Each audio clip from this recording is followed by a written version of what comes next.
Hello, welcome everyone. I am furiously admitting everyone from the wait list.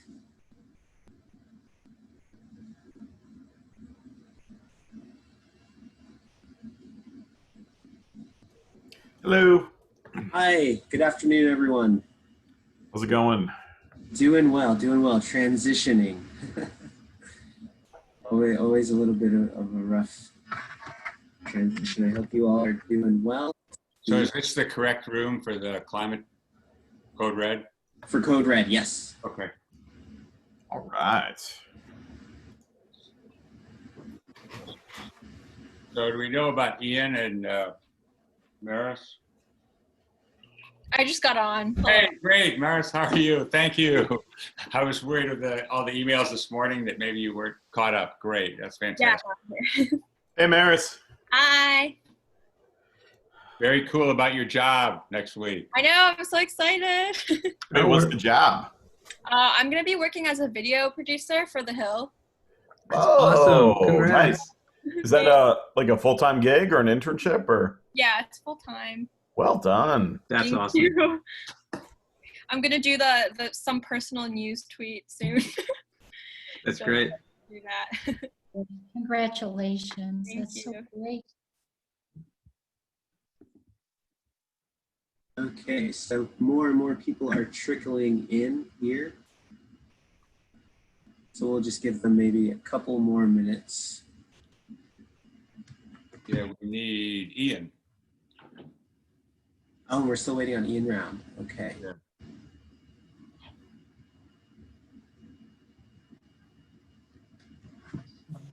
Do you have a number for him, a way to text him, Sandy? Let's see. Yeah, let's just make sure. Hey, Sandy, I did not have time to throw in more pictures. I'm sorry. No problem. No problem. I didn't think they were all that helpful. Okay. Thank you, though. I know it was late. I just texted Ian. Me Oh, too. great. Thank you. Maybe. Ian is in the waiting room. I'm admitting him now. Great. Great. And I need just a minute to pull up the slides here. Hey, Ian.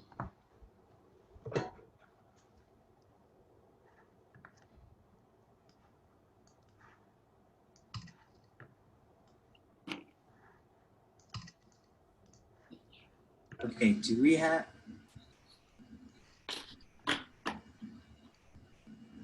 Sorry, one second. I'm bouncing between Zoom rooms.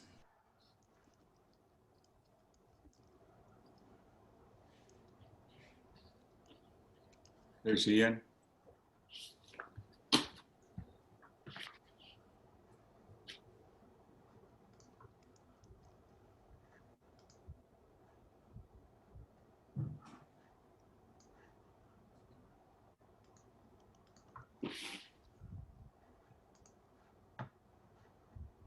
Okay, I'm back.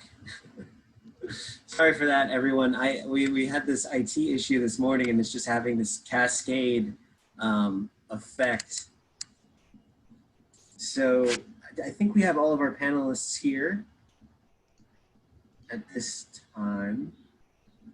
I want to elevate you all to co-host. So my understanding is that for this session, I am moderating. So you guys all got a copy of the questions, I believe? I think Marty. No. I the moderator. Oh, excellent. Yeah. Sorry. We got a whole program we worked through with Joseph. Mea culpa. And I have, from my machine, I'll be sharing a common set of slides, and there's one like 2-minute video that we're gonna play. And I've got that set up. It looks like I have sharing rights here. Yes. And I think we worked yesterday that I can share the computer sound, so we're good to go there. Excellent. Well, let me just introduce for the sake of everyone. Thank you all for joining and continuing the day with this, our 6th UMD Environmental Justice Symposium. This current session, Code Red, Baltimore's Climate Divide and Issues with the Climate Crisis, is something that I've been following for about a year now since I first found out about the project. So I'm very excited to hear from these speakers who are very influential and instrumental in getting the work done. And so just with that, I will give it away to Marty. Hey, how are you all? Thank you. Good afternoon. I'm Marty Kaiser. I'm the director of the Capitol News Service at the Philip Merrill College of Journalism at the University of Maryland. And we're here to talk about Code Red, Baltimore's Climate Divide, as we just heard.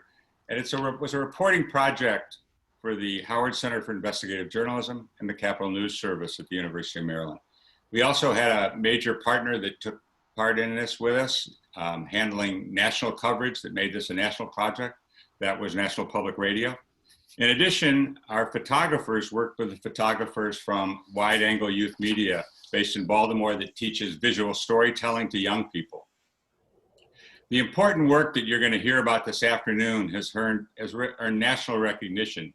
It has received so far 6 major national journalism awards, competing against the biggest names in journalism. And very quickly, I want to tell you about how the judges in one contest described this work. What they said was, Code Red, a multimedia series illustrating Baltimore's climate divide, used temperature sensors and other data to investigate the impacts of climate change on the city's underserved neighborhoods. Beyond the innovative use of sensor technology and data journalism, the team had to engage and earn the trust of their community by conducting extensive on-the-ground reporting. The result was a compelling, data-centric, and visually rich series that bring both a local and an equity lens to climate change reporting. So now let me introduce the panel, and it includes just some of the journalists who worked on this project. First, and you could kind of raise your hand, Sandy Banisky is the Abell Professor in Baltimore Journalism at the Merrill College of Journalism at the University of Maryland. She's in her 13th year teaching urban affairs reporting, and she's a former deputy managing editor of the Baltimore Sun. Also with us is Medina. She's a May 2020 graduate of the Merrill College of Journalism, and she starts next week as a video producer for The Hill. Also with us is Ian Round. He covers politics and accountability for the Baltimore Brew. He completed the master's program at the Philip Merrill College of Journalism in December of 2019. Also with us is Krishnan Vasudevan. He's a professor of visual communication at the Merrill College of Journalism. He is a critical scholar and filmmaker whose work examines the intersections of media, cultural, journalism, and design studies. And Sean Mussenden. Sean's the data editor of the Howard Center for Investigative Journalism and a senior lecturer of investigative data journalism at the Merrill College of Journalism. And now I'm going to ask Sean to get us started with an overview of the project. And as we go along today, if you have questions, we'll get to them. You can put them in the chat. So Sean, it's all yours. Thank you, Marty. So everybody should be able to see my screen here. So I'm just going to start with a brief overview of the project. So Code Red, Baltimore's Climate Divide was, as Marty said, published last summer. I'm going to paste a link into the chat where you can find find all of the stories that were published as part of it. And I just want to walk through some of the central findings of the project. So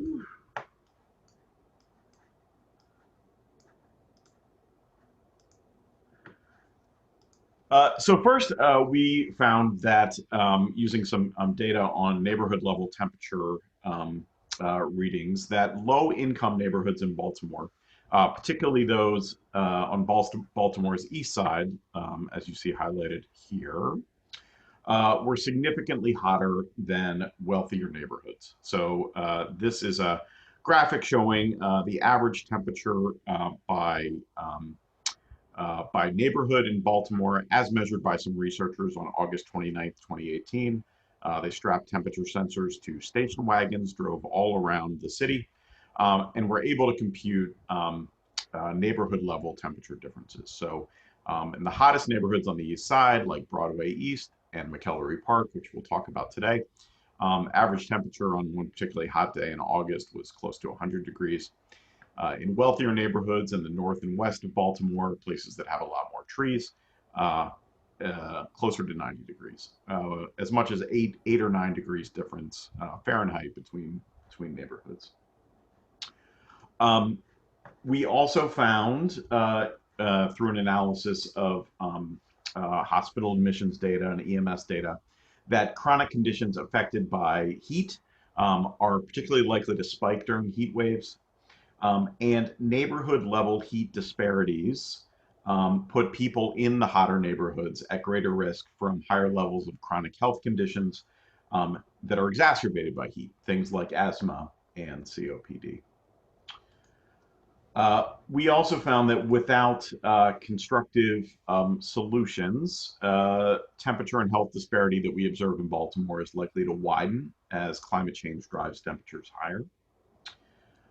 We also found that a lot of the neighborhood level temperature disparities that we were observing and reporting on were in part explained by decades of racist and classist housing policies like redlining, racially biased mortgage lending, that led to things like more trees in wealthier neighborhoods. And we found that those effects, those sort of older red lines, still resonate today. We also worked to examine these trends in cities nationally, working with our partner NPR. And we found that neighborhood level heat disparities based on income that we identified in Baltimore exist in a majority of the nation's largest city. So this project was published by the Howard Center for Investigative Journalism and Capitol News Service. We also worked with NPR's investigative team. We worked with the Baltimore TV station, WMAR, and Wide Angle Youth Media, which is a nonprofit that teaches media skills to young people in Baltimore, primarily from neighborhoods that have suffered from generations of disinvestment. So it brought together high school journalists, college journalists, journalism faculty, and professional journalists. Some students were paid to work on the project. Some did it for course credit. Just to show you briefly here, we developed the idea for this package and then approached NPR's investigative team about getting involved. And they produced a package of stories that I'll paste into the chat as well, working with us. Find the chat again here.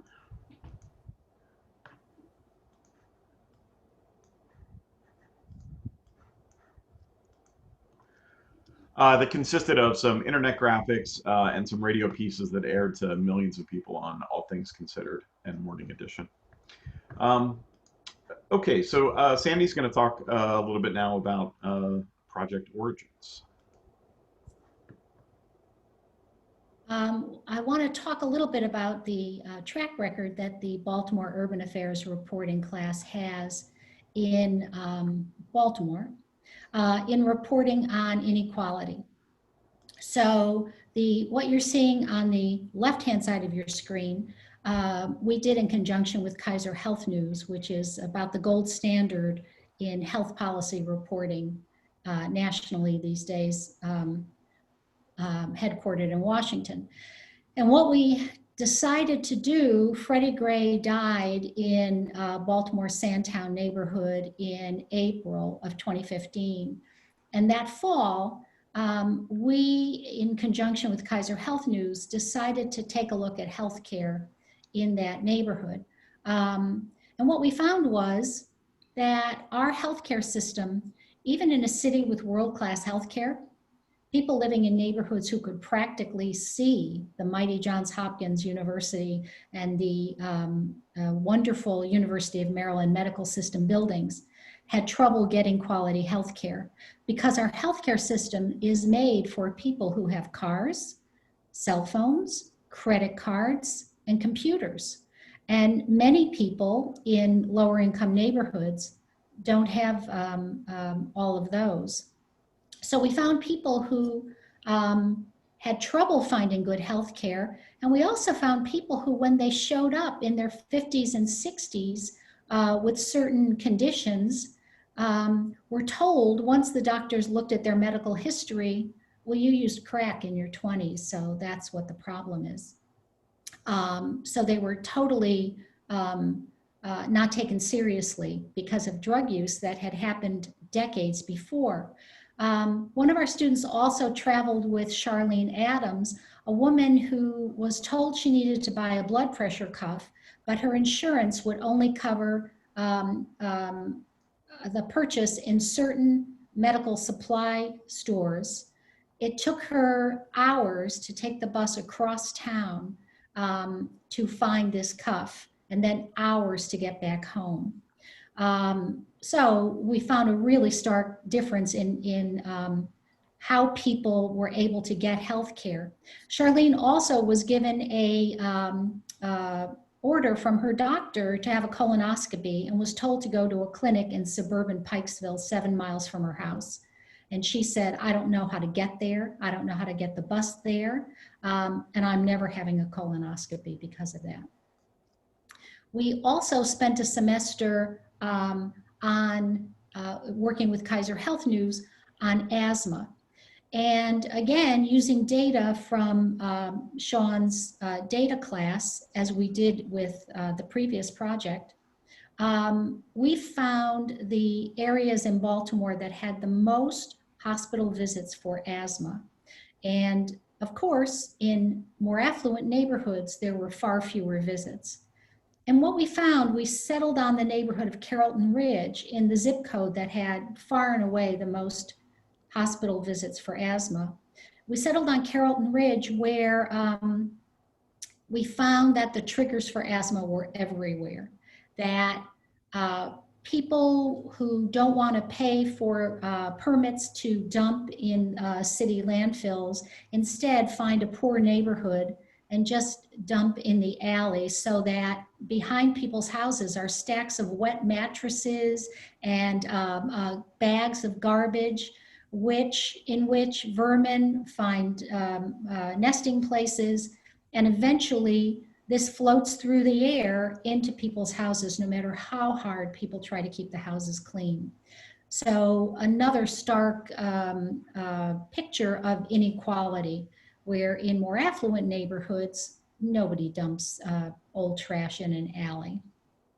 So we already had that background when we decided to begin work on Code Red. Thanks, Andy. So I'll just talk for a few minutes here about how we started on this particular project. We published these stories in the summer of 2019, of last year, but we started reporting about a year and a half prior.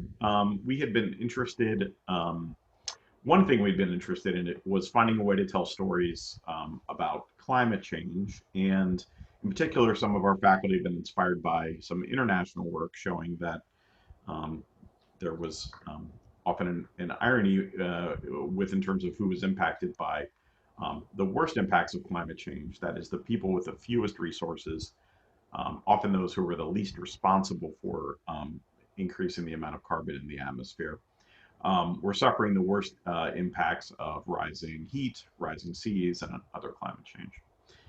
And because of our track record of working in Baltimore, we wanted to find a way to localize that story, to see if we could identify similar disparities regarding the impacts of climate change in a place we knew well and had experience working in. And of course, that's what we did find. So in the course of reporting the story, we used more than a dozen different data sets to identify, shape, and tell this story.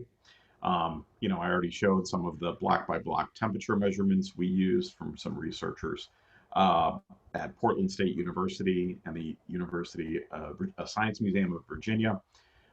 We used this data that they produced on block by block temperature measurements in the year prior to identify Baltimore's hottest neighborhood, which is this section of East Baltimore called McElderry Park. And we used that to focus our reporting. All of the data sets we had, and this included detailed records on anonymized hospital admissions, EMS calls, data on disparities in tree canopy, satellite data on tree canopy, neighborhood level heat data, census data, which has allowed us to say something about the demographic makeup of temperature difference, local climate data. You know, this all told us things at the level of a neighborhood, how people in a given neighborhood may be experiencing heat and the effects of heat, the health effects of heat differently. But we knew early on that to really make these stories effective, we would need to show how these broad data trends we were identifying were affecting real people, actual humans. You know, these sort of big, large-scale climate stories we found tend to be more effective when people can see how they affect other people like them or different from them. And you know, some of the techniques we employed to do this were you know, traditional reporting methods. So you see here 3 of our reporters, Ian, who's on the call today, and Jermaine and Jasmine, talking with a resident during a heat wave. But we also thought there might be a way to use data to better understand people's experience. In particular, what we wanted to know was what it was like to live in somebody's house in Baltimore's hottest neighborhood during a heat wave. That sort of micro level data didn't exist. In order to be able to use it, we would have to create it. And to do that, we built temperature sensors that we worked with people in Baltimore to put inside of their homes to collect this data on a micro level. So Krishnan is going to talk about that. Krishnan? Hey there. So we, you know, as we started thinking about this project, as Sean mentioned, we really wanted to know not only what the temperature is like outside people's homes, but also we wanted to know what people were experiencing inside their homes. And in addition to listening to them and hearing their stories, we wanted to quantify what they were experiencing. In 2016, there was a project called Harlem Heat done by WNYC and Radiolab, and they developed this temperature sensor, this kit that you could build yourself. And what we did was we took that kit, we built it out, and we made a couple additions. We designed a 3D printed box, and Sean developed a code that allows us to extract the data from these sensors. And to build them, we worked with, you know, our student reporters, you know, were the ones who put these together. And we also recruited the help of our partners at Wide Angle Youth Media to help us build the sensors. And they also came in for a workshop that really guided our understanding of you know, what people were experiencing in Baltimore as it related to the heat and the cold. And what was cool about this partnership also was that they got to develop a photojournalism program through our connection with them. So essentially what these sensors did was they would record a couple times a minute the temperature inside people's homes, and record it to an SD card. And we basically, our reporters would go back every couple of weeks to collect the information. And if you want to go to that next slide, Sean. And I think, you know, and for y'all who work in environmental justice, you know that without community buy-in, you cannot do this type of work. You need to develop trust. And Ian and Sandy are going to talk more about the reporting process. But from the onset, you know, you can have all the tech in the world, and this is something Dr. Jacoby Wilson and I have talked about at length. But unless you have people willing, unless you have people who you have developed trust with, rapport, and there's a mutual respect, you can't do this type of work. And so there was also this aspect of going back several times to garner people's trust, hear their stories, and then say, hey, we're doing this project. Can we put this device in your home for a couple months? And Ian and Sandy are going to discuss more about that. Krishnan, before we move on, do we want to show the video briefly? Yeah, that would be great. And just to give you a sense of what this is a video from our sensor development process. All right. So, And is the sound coming? A small computer, a temperature Should be, right? You all can Good. hear? Good. monitor, a clock, an SD card reader. We can build this temperature data logger that we can put in the field, put in someone's home, and over the course of 6 weeks, we can take readings every 10 seconds. What we're doing today is putting those parts together. My role on the project is primarily to build temperature monitors with student journalists and also make sure that we have a program to collect the data, analyze the data, and then make it useful for the reporting. As a journalist, it's hard enough getting someone to talk to you. So now we're talking about not only getting somebody to tell you their story, but also allow you to put something in their home that collects data. We get it, like, people, you don't know us, and we're asking you to trust us, not only to tell the story, but then put something in your home. With the summer project, I think we're trying to be a bit more thoughtful about people's time and comfort, and so we're trying to get to know them first. We found that another journalist a few years ago, John Keefe at WNYC, had done a very similar project. He put his parts lists, his code, and also the places where you can find all the things you need to build a temperature monitor. I think we're entering a moment of collegiality, which is really nice, where especially you have data journalists who want to help each other, and you see repositories in spaces like GitHub where folks are really open to sharing information because they help us engage important social issues such as social inequality, which is something that we're addressing in this project. And Sean, before you start talking about the data, I just wanted to say, some of you who are on the call may have noticed that the location we were making these sensors was the engineering school. And one of the wonderful parts about this project was we discovered so many of the resources that the university has available to make sensors. The Terrapin Works was so helpful in identifying spots where we could safely do soldering and spread ourselves out to do it over several days. So those of you who might be interested in doing a project such as this, being at a large research university is such a wonderful experience. And if you have questions about how to find these spaces on campus, please send me an email.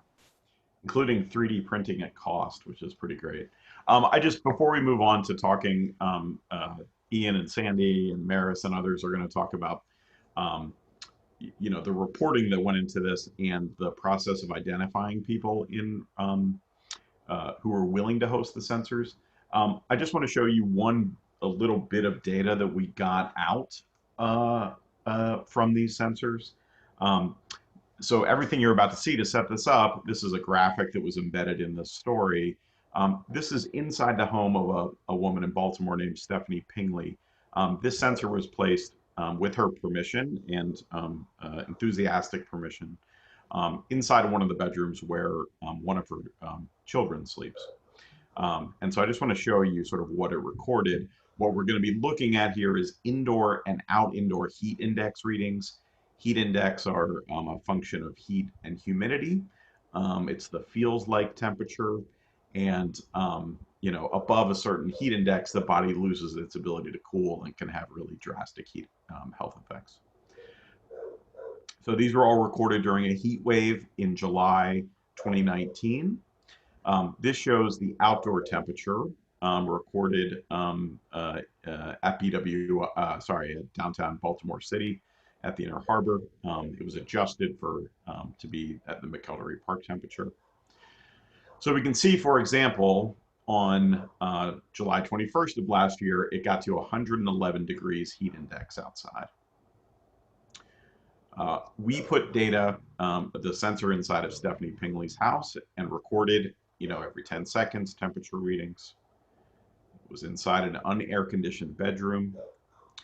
We can see that on July 19th at 8 o'clock, it reached as high as 113 degrees heat index inside of the bedroom. It never got cooler than 89 degrees in that bedroom, even in the morning. So the reason you see the cycle is day, night, day, night. Another finding was that it was often hotter inside. This is the temperature inside on July 19th, 113 degree heat index, while outside it was 102. And there are a lot of reasons for that, that it's hotter inside than outside, particularly at night, that we can explain if others are interested in that. Okay, so Sandy, I am going to toss it over to you. And if you wouldn't mind talking a little bit about the reporting and identifying people in the neighborhoods with everybody else. Thanks. So we began with having the data guide us. So we knew what neighborhoods we wanted to be in, and we knew that McElderry Park was the hottest neighborhood in the city. And we wanted to talk about how heat affected people's lives every day. This photograph, you can see one of our photographers, Maris, whom you'll hear from, was the other. They're doing her job on a really hot day when people were eating snow cones outside. So we, the reporters began by combing social media in McElderry Park, just looking for places where people might gather, events they might be at, where we could go and begin to introduce ourselves, because as Sean and Krishnan have said, we wanted to take some time to talk to people, and we needed people who could begin guiding us through the neighborhood.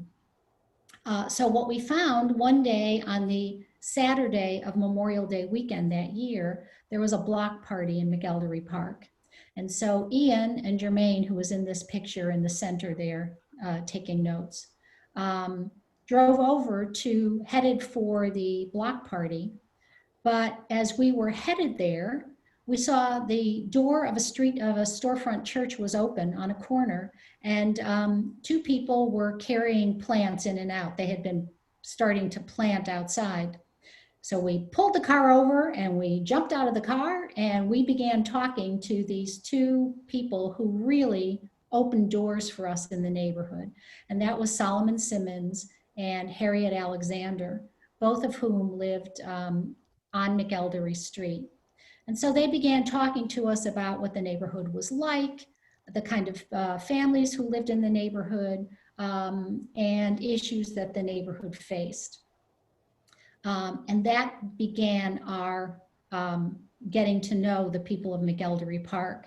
So that was the third week of May, and we were there until the beginning of September, in and out of the neighborhood. And we, a few surrounding neighborhoods as well. So while we were in the storefront church talking to Mr. Simmons and Mrs. Alexander, Ian said, "Can I come to church tomorrow?" And I'm now going to kick it over to Ian, because that began Ian's time in the neighborhood.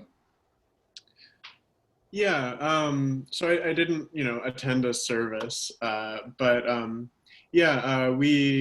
there were only a few people. We had over the first semester, this was in the summer, over the first semester we had swung and continually missed trying to find credible community people through community associations. So by the time summer rolled around, we focused a bit more on religious communities.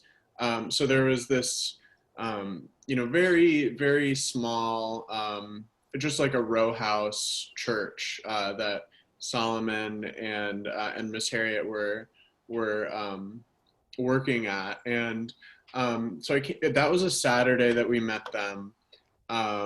I remember telling Jermaine to take notes on like everything that Sandy was doing. She put herself between them and you know, did like a conveyor belt of the, you know, with the little pots and various things in a polite but you know, very very assertive way, I would say.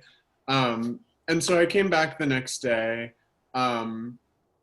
around noon. That was a Sunday, and not many people were there, but a couple blocks away there was a bigger church, Amazing Grace Lutheran, like, you know, right around the corner.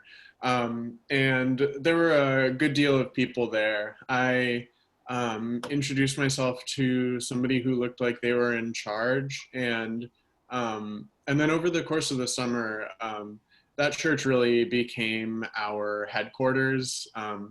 I got to know basically everybody that worked there. I had lunch there most days because we didn't have office space. And so they really became our you know, credible messengers to the community. And a big thing with the church is they have a really robust food ministry. So multiple days a week, they you know, will have you know, a hot meal day in the cafeteria in the basement, or they'll have like a pantry day. And a lot of people come. McElderry Park is a really high poverty area, and a lot of people have really high needs. And so that's how we met people. We tended to take it really slow. When we just introduced people, we you know, identified ourselves as reporters. We said, you know, we're looking into climate change. I like to give a little pause for them to say like, you know, to make sure they're with me. And, you know, we told them, did you know that this is the hottest neighborhood in the city? And the city itself is hotter than the outside areas. So this is like one of the hottest places basically in the country. And that kind of piqued their curiosity. You know, then I would bring up the issue of, so like with that, you know, there's also a lot of people here have asthma, I'm sure, like, you know, and most of the people I'm talking to were, well, many of them were seniors. If they weren't seniors, they were, you know, adults with children, and there are really high rates of asthma and COPD and high blood pressure and other risk factors. So, you know, once the conversation was a few minutes in, I would ask them, you know, how they feel in the heat with those conditions. Like, are you, you know, in more pain? Are you like out of breath? And stuff like that. And so over the course of a few days or a few weeks, we went back and met those people again. We didn't really push much of the, you know, journalism piece or even take out our notebooks when we just met them, only to like, you know, write down their address and phone number. It was really like the second or third time that we met them when they had, you know, decided that we were credible, was when we brought up the idea of sensors. And so, you know, at each stage, it's a funnel. There was, you know, all the people we spoke to, all those people who we spoke to who didn't immediately tell us to like go away. Then there were people who were willing to talk to us, people who like said no to sensors, and then people who said yes to sensors. And then, you know, below that, people who said yes to sensors and then just kind of fell off the face of the earth. So yeah, over the course of a summer, we returned and collected the data and, you know, spent time inside these ovens that people live in. So I think what Ian's saying is right on target. What we wanted to do was start by talking to the Sunday after church.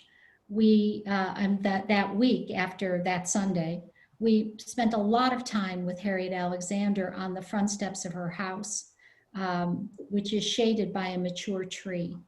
And Ms. Alexander understands that green, plants, shade are really important to the quality of her life.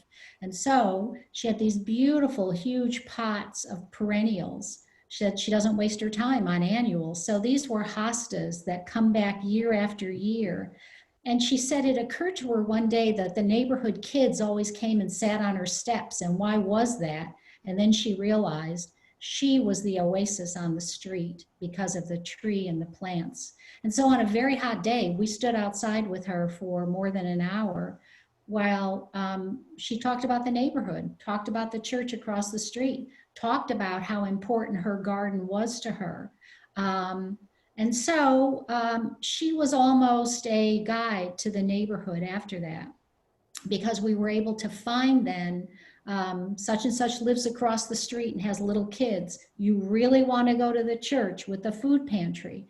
And so that helped us move out from there to find more people who would talk to us. And as Ian says, everybody was nice to us. And then when you said, I want to write down your name and address and talk to you, I'm not so sure about that. And then when you said, we have this sensor, some people were understandably cautious about that. And even I, at the beginning of this, Krishnan and Sean, you'll remember, I said, where is stuff being recorded? Do people think this is going to the National Security Agency? What do we say? And we were assured that it was only being recorded inside that sensor. So we were able to say, no, we need to come back every couple of weeks, take the reading, give it back to you. And the people who allowed us to do that were so gracious to us, to knowing we were going to come back and knock on their door in a week or so to say, how are things going? And those were really some wonderful relationships, I think, that we set up. And then not only did we show up with our notebooks, but then people like Maris showed up with a camera. So Maris, do you want to talk a little about that? Yeah, so Amina and Amina was the other photographer on the team. Our main purpose, our main goal was to capture these people that we were talking to, as well as get street photos. We also got a bunch of really interesting drone footage to show the tree coverage. But yeah, I think we had the benefit of Ian and the other reporters that were already establishing the relationships with these people. So it was a little bit easier for us to develop these relationships. But I think that with photojournalism, it's different than traditional text reporting, because you do have a camera. It's a little bit more invasive. You have it in your face, in their face. So it's a little bit harder, I feel to get people to trust you to take photos of them. So this was definitely a learning curve for Amina and I to kind of learn when to, when was it appropriate to be taking portraits? When was it appropriate to, kind of just sit there and listen to what they were saying. A lot of the time I would just sit there with Ian and just listen to our sources talk. I think that's when you get to know them really good. And I think that's when you can learn oh, okay, so this is a good time to pull out my camera. But yeah, I think that it was, building relationships is really important. As a photojournalist, it is a bit harder. But it was also really cool, because climate change is one of those things where people, a lot of people don't necessarily think it affects your neighborhood or your community, but with Tim, my editor, we found really cool ways to show that it does affect more individual communities. Whether it was, we took a panorama photo of the neighborhood, and we used a heat gun, the temperature gun, I don't know what it was called, but we measured each spot on that street to show which places are hotter than others. We did the drone footage to show how more affluent neighborhoods just have more trees than lower income neighborhoods. And yeah, a lot of it was, building the trust, but also finding cool ways to show people like it affects your community too. Just Maris, if you want to, I just pulled up and Yeah. shared the screen with this. If you want to show people what you're talking about here. Yeah, so I think I took this panorama picture with just like a DSLR camera, like a normal camera. And what we did was we took the temperature guns that people are using like at restaurants now to like measure your forehead. But basically what we did was we picked specific spots on the street. So as you can see in the shade, it was obviously a little warmer. When you're out on the street, it was 110 degrees. On the stoop, it was 112 degrees. So this was just to show that, there were different areas of a street that differed in temperature. And showing that tree canopy really was a driver of cooling.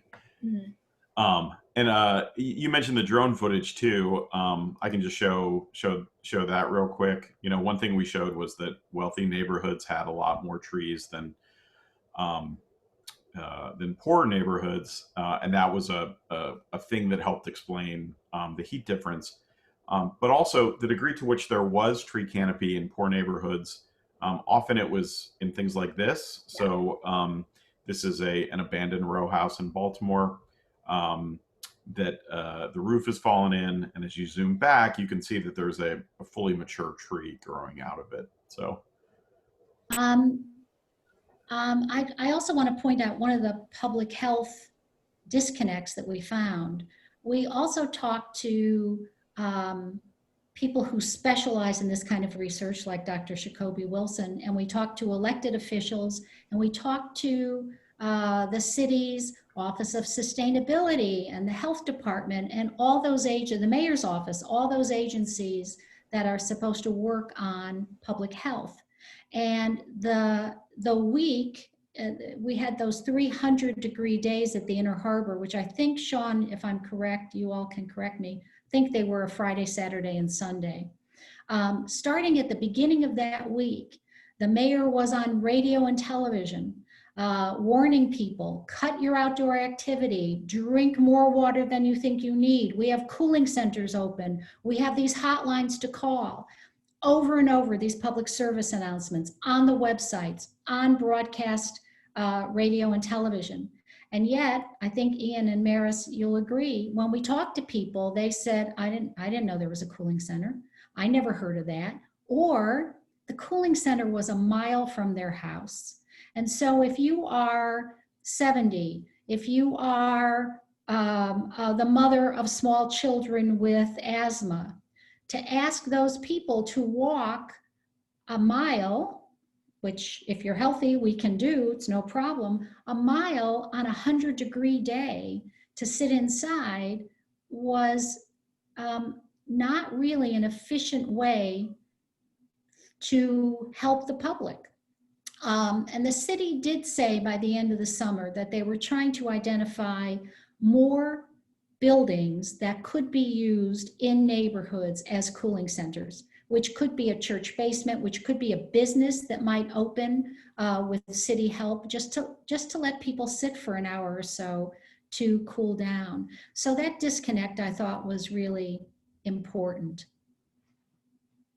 So let's go to that. We can go to some of the questions. Also, let me point out again, Maris mentioned the drone footage. You can see some of that when you go to the story on the link that we put up there.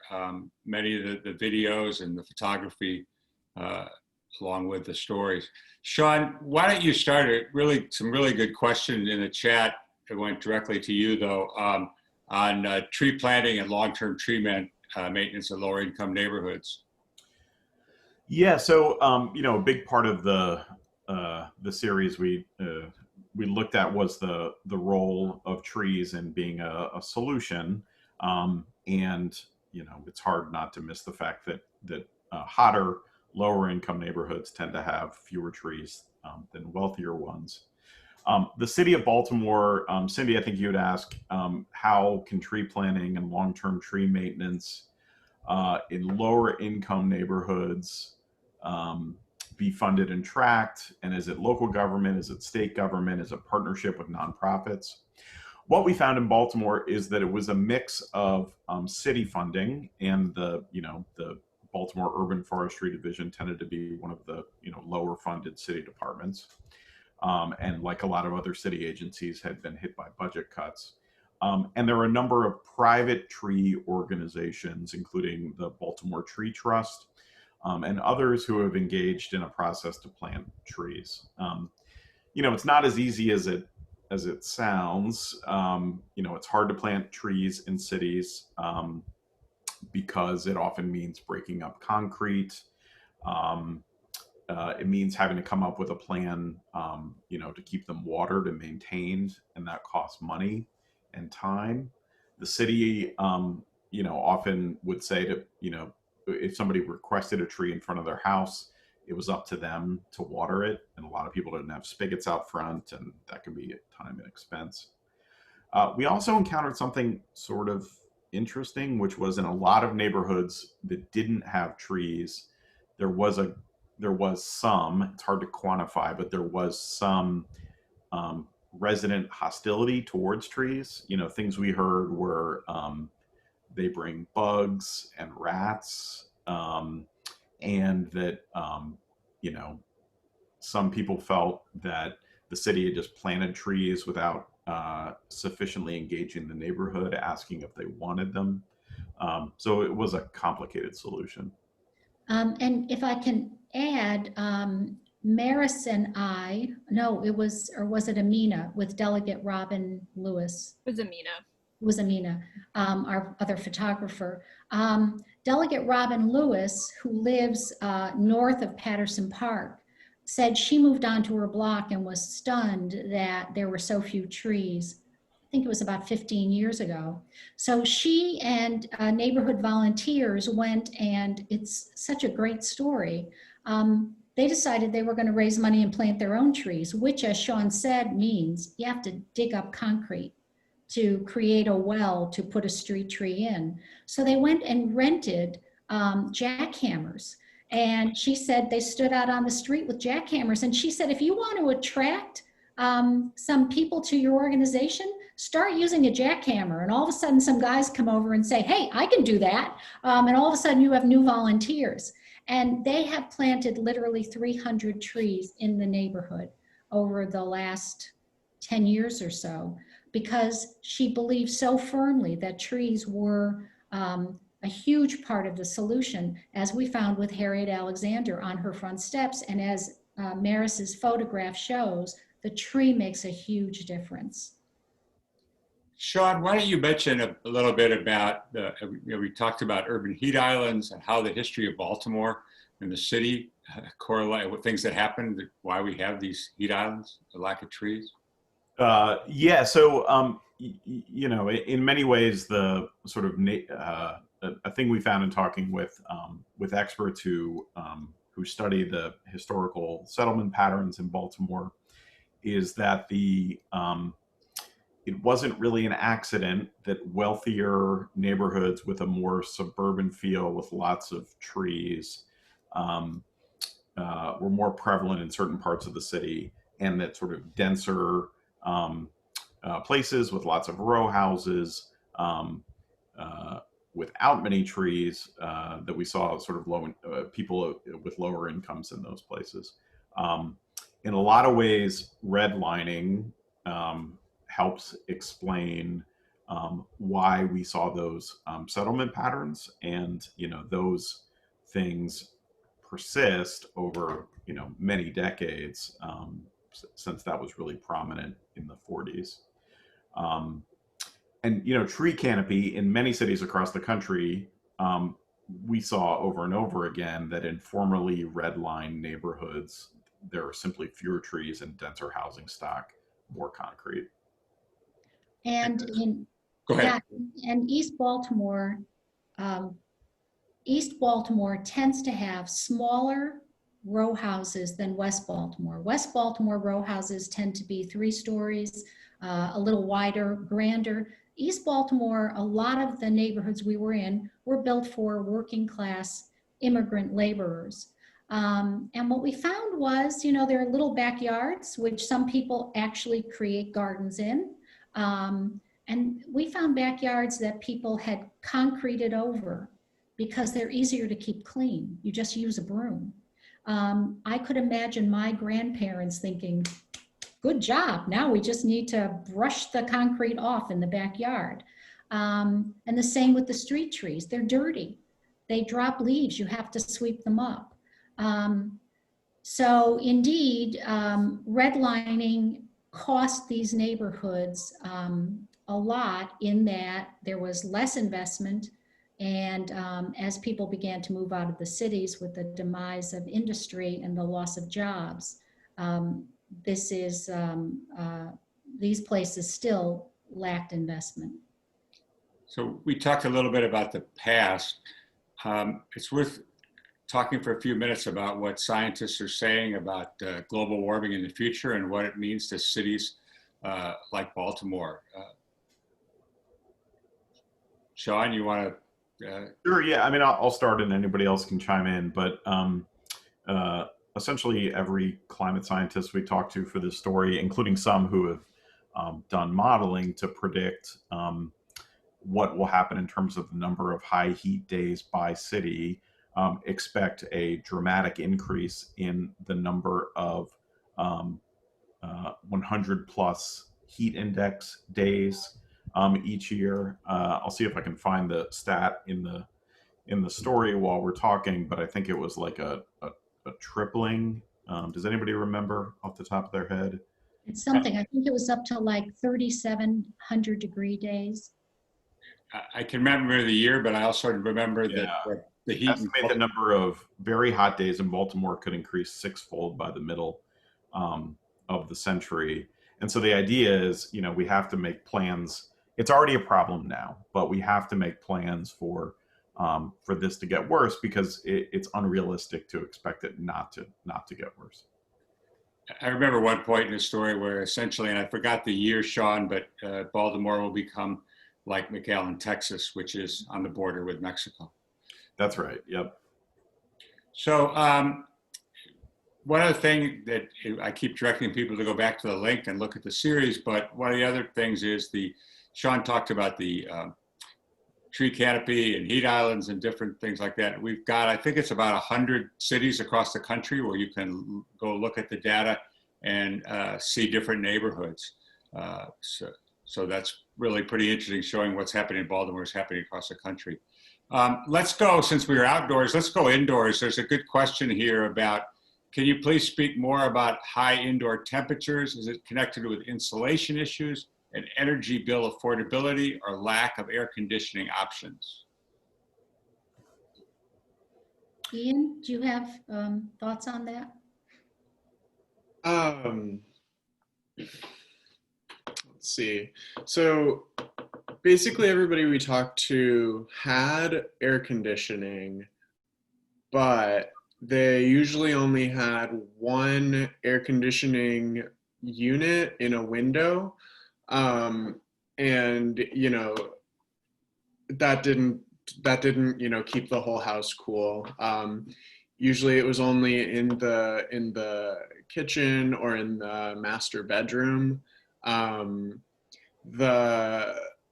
The room where we had the sensor that in Stephanie Pingley's house that Sean mentioned earlier, that had a very powerful fan in it that was on a good chunk of the day, and it didn't really cool down the room much at all. So some places in the house, like close to the air conditioners, were tolerable, but the HVAC systems that people have in their houses are really, really inadequate. Nobody had central air, and at the end of the day, literally, and not in the, at the end of the day, bricks absorb heat, and at the end of the day, they do not release it, or they release it very, very slowly, which means that, as the sun goes down, the heat stays the same or decreases like very slowly.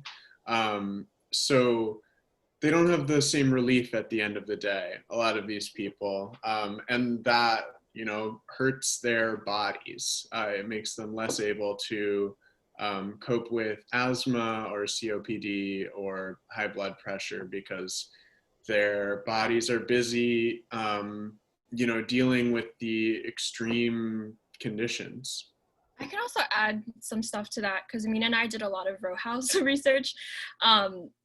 It's also, I mean, on top of everything that Ian has also mentioned, a lot of the row houses are, you know, very old.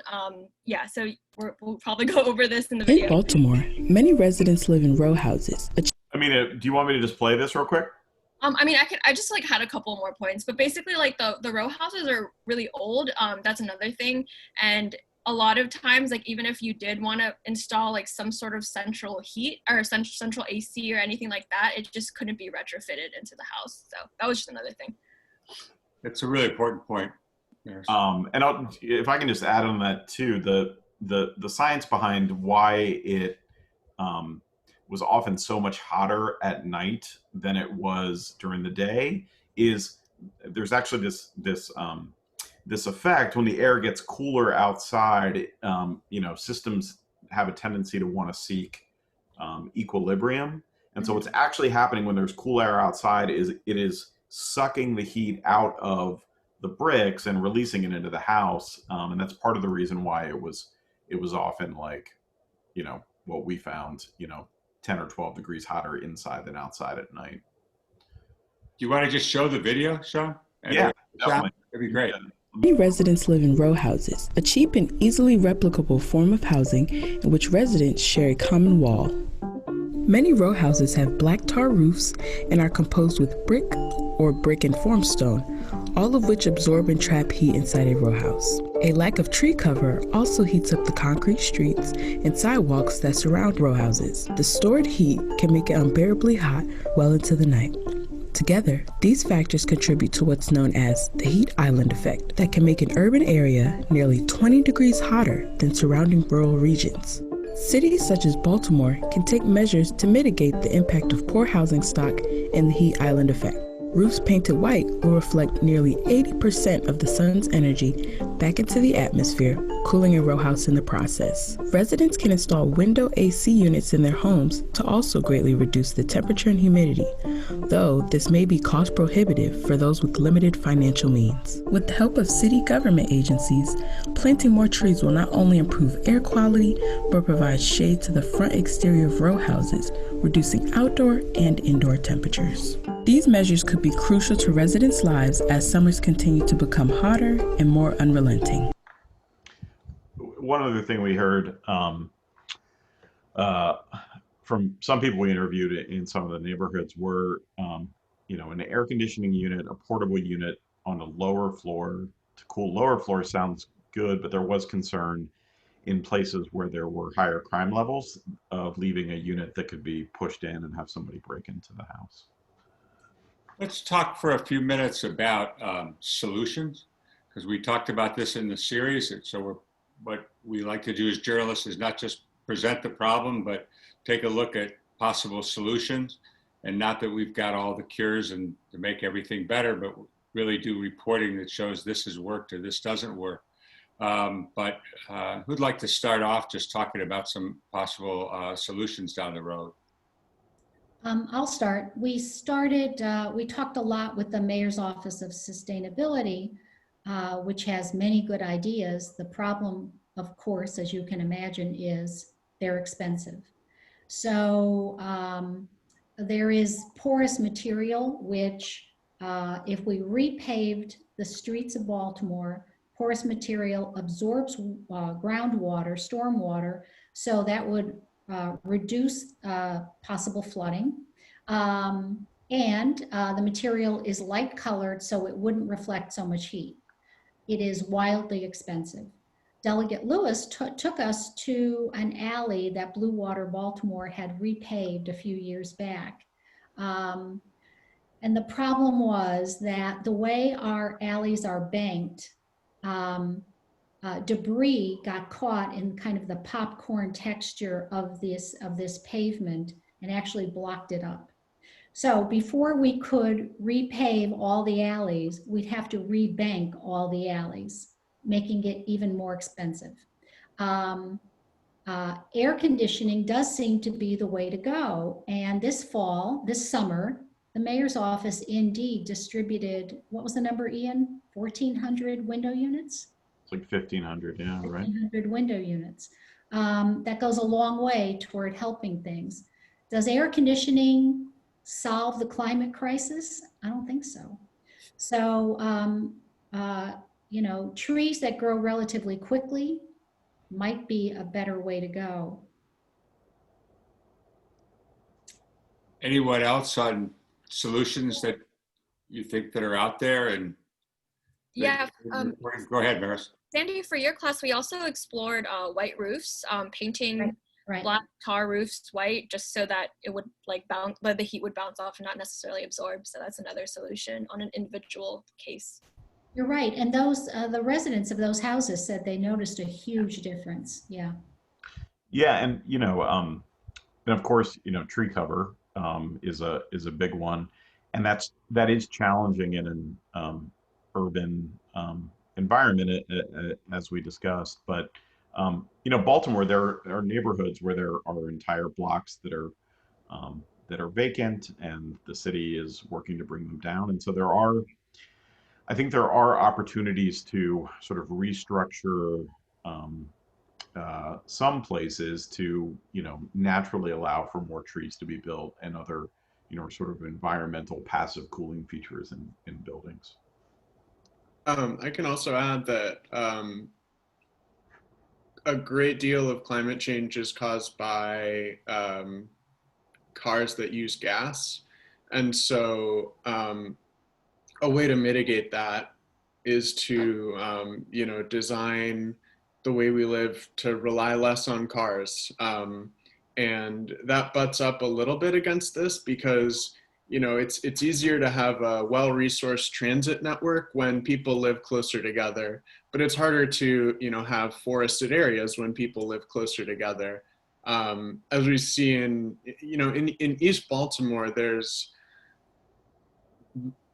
room for both right now, because there's such a high rate of vacancy that, you know, you could, you know, with unlimited sums of money, you could, you know, knock down 4 whole blocks and, you know, build housing, a forest, and, you know, a farm, you know, and, you know, then people would live closer together and have some tree cover. So I think we can't, it's impossible to have every neighborhood look like Roland Park because Roland Park is designed for car use. Because it's farther away, it's, you know, you can't really walk to a coffee shop or a library from there. Likewise, you can in McElderry Park because of similar, or well, you know, the opposite side of the same coin. So I think improved transit is a big deal for climate change. Sandy, why don't you talk? Speaking of trying to get answers and doing reporting, we're talking to state government, talking to the governor. We know about the governor's resistance to public transportation in Baltimore. Talk about some of the efforts to get them to talk to us and sort of address some of the issues that we were looking into. So we talked to city officials and we talked to state officials, the State Environmental Protection Office, no, Department of the Environment, I guess it's called. And people in these agencies all said the right things. The problem then is making them happen. And a lot of that is money. So indeed, the Red Line in Baltimore would have made it easy to get from east to west to Johns Hopkins Hospital, where 30,000 people are on that campus every day, the medical campus. But that was cut 5 years ago by the governor's office. And the City Office of Sustainability is run by people who are dedicated to helping mitigate these issues. Again, as Ian said, this is going to require at least inconvenience for many of us, right, to give up our cars. and some huge structural changes if indeed we brought it as far as we could. And that's all really difficult, I think, to sell to the public. So we got one other question following up on the discussion of the heat and the surfaces. What about rubber surface playgrounds and plastic carpet fields installed in many communities? They get much hotter even than asphalt, take away the cooling effect for the users and surrounding areas of wood, fiber, and grass on playgrounds and playfields. Did we run into any, anybody run into any discussions of some of how the playgrounds were built in the neighborhood? There are no playgrounds that we found in McElderry Park. Am I wrong? Did anybody see a playground in McElderry Park? That's what I thought. Okay, thank you. I thought that would be the answer. I knew that. Right. But in answer, I think this is where, Jennifer, where you're going. Behind Amazing Grace Lutheran Church, which really is this neighborhood anchor, the city took down a block of row houses. And the church, and Ian, correct me if I'm wrong in the details, the church jumped on it and cleared it. And it is green space, and right behind the church is a small garden, right, that they help raise vegetables in. So, and Maris, I think you and I were walking behind there one day, and the difference just from the depth of a row house, from standing on the hot street and the hot sidewalk and getting behind that row of row houses where this green space is, was extraordinary. All of a sudden there was a breeze. You could really feel the difference in temperature just in that small area. Yeah, I'm trying to find a picture of it as we're talking. There it is. The amazing Port Street, right? Yeah, exactly. Yeah, so right here. Right. Cool garden. Right. Well, I think we've got all the questions, and I think we've close to exhausting our time. Once again, I'll commend everyone to, with any, even a little bit of interest, to taking a look at the links, the series. The links are in the chat to what NPR did and to what we did, and the whole project together is all there on the CNSMaryland.org website, where you can read about Code Red, or you just type Code Red Baltimore in a Google search, you'll find the series, I think. It's the way I've got to it too, to friends. So thank you very much to everyone who has showed interest and participation today.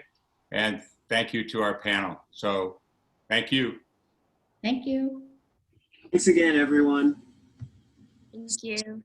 Just as a kind of orientation, again, I'm going to point everyone back to the attendee packet, which I've linked in the chat here. And so you'll find the program, the agenda for today, and the links for the other sessions. The next sessions are going to get started. Let's see where we're at 2:40, I believe. At 2:40. So a little bit of some downtime, some break time, maybe for a bio break. Thank you again, panelists, for this fantastic presentation. Thanks for inviting us. This was so much fun. Yeah, Thank you. see y'all. Love to talk about our work. Thank you. And I'll also make all of the recordings available. They'll be posted on our website. And any links that were shared in the chat today, I'll make sure that gets added to the packet as well. Thank you. All right. Take care.